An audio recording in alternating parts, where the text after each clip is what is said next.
ngayong gabi, the lovely Rufa Gutierrez.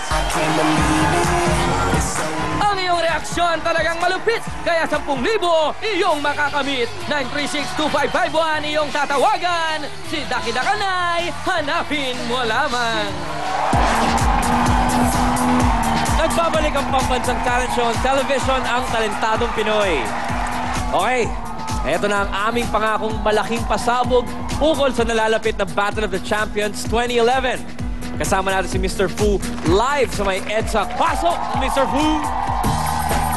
Yes, Ryan, nandito nga ako sa EDSA ng bonggang-bongga pero sana kuhanan ako, di ba? Puro sasakyan yan. Hello, ito ang inyong Mr. Fu dito sa EDSA Bonnie Avenue sa harap ng tallest electronic billboard sa Pilipinas kung saan official launch ng ating Battle of the Champions 2011 ng Talentadong Pinoy. Oo, makikita dito sa billboard na ito ang Talentadong Pinoy at ang ilang pang programa ng TV5.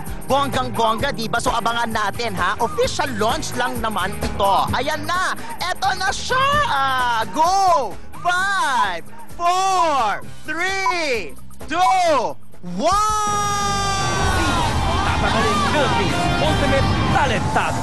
8 ekstraordinaryong Hall of Famers. Joseph the Artist ng Laguna, Beatbox Tour ng Davao, The Believer ng Muntinlupa, Newborn Divas ng Quezon City, Pashiba ng Caloocan, Zion Show ng Cainta, Fire Attraction ng Cebu, RR Friends ng Cavite, at isang wildcard contestant. Talentado Pinoy Battle of the Champions 2011 live sa Inares Center, Antipolo ngayong March 12 at 13 sa TV5.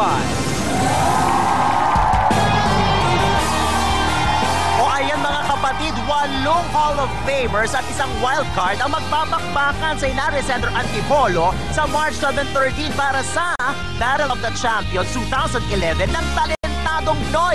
Magkita-kita tayo dyan, ha? Ulitin ko, ha? March 12 and 13 sa Inares Center Antipolo.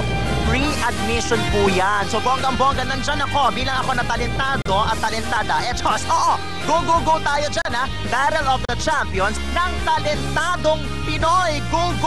O ulit, ha? Mula dito sa EDSA Bonnie Avenue sa harap ng tallest electronic billboard in the Philippines. Ito ang inyong Mr. Fu. Balik sa iyo, Ryan, dyan sa Sky Dome. Ganon! Ang taray talaga ng talentado, oh. May paganyan-ganyan pa. Woo! Kaya mga kapatid, huwag na kayong gumawa ng mga plano. Hindi lang isa, may 2 araw ang ating Battle of the Champions for 2011. So please mark your calendars, March 12 and 13 sa Inares Center Antipolo. Libre po ito para sa lahat ng ating kapatid na gustong manood. 2 araw ng mga pinakamagagaling na talento mula sa iba't ibang sulok ng Pilipinas. Kaya mga kapatid, magkita-kita tayo sa mga araw na yon. At eto pa, for the next 3 episodes, hahanapin natin kung sino ang mapalad na wildcard finalist na sasama sa ating 8 Hall of Famers para makipagbakbakan sa Championship 9. 3 matitinding wildcard episodes ang inyong matutunghayan kung saan magtutunggali ang mga magagaling nating comeback talentados for that 1 wildcard slot. Kasi graduate tumutok dito sa Talentado Pinoy dahil exciting po ang mga susunod nating episodes. Pero ito na po. It is time to find out the results of tonight's competition. Aljan, are you ready? IG, are you ready? Here we go. Jury, may I have the results, please? The chairperson of our jury tonight is the president of the 2-time Choir of the World Luciano Pavarotti Grand Prize awardee, University of Santo Tomas Singers. We have here tonight Ms. Pinky Ariola. Chairman, meron na po bang desisyon na ating jury? Yes, I have the results with me. Can I have it, please? Thank you, Chairman. Let me just note na matagal-tagal lang hindi nangyayari sa Talentadong Pinoy ito na 2 singer ang nagbabakbakan sa ating finals. Aljon, nakaba ka ba?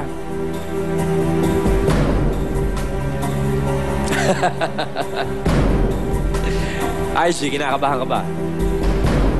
Okay. Ganito natin malalaman yan. Skydome!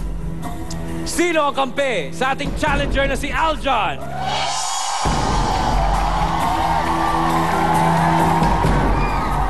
Mga kapatid, sino naman sa inyo ang boto sa ating champion na si IG?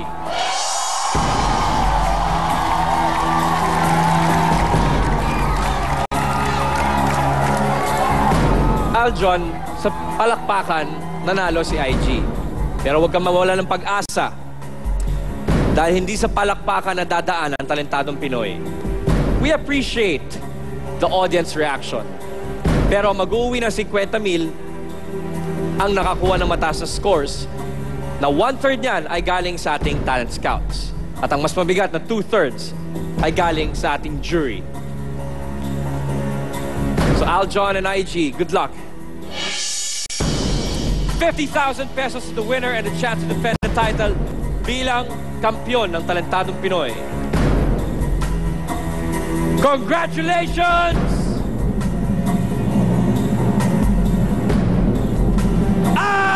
IG!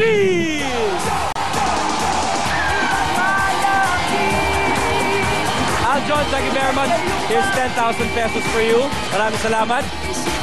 And IG, here's another 50,000 pesos for you for your 4th win. IG, congratulations. Okay, ganito mangyayari ha, IG. Panandalian ka munang magpapahinga.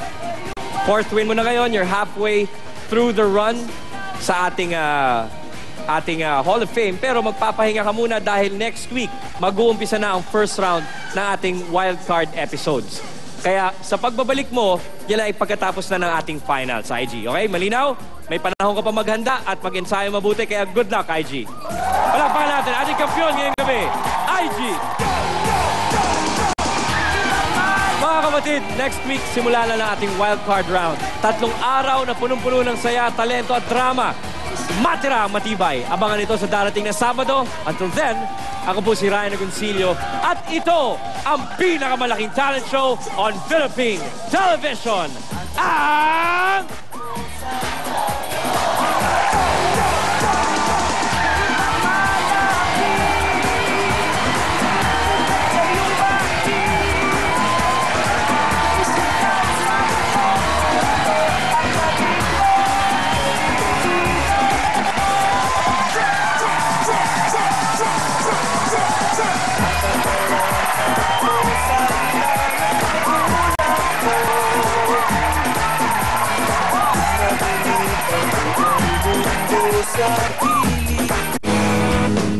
Talentadong Pinoy was brought to you by Surf Fabric Conditioner. 5-in-1 freshness. 5 pesos lang.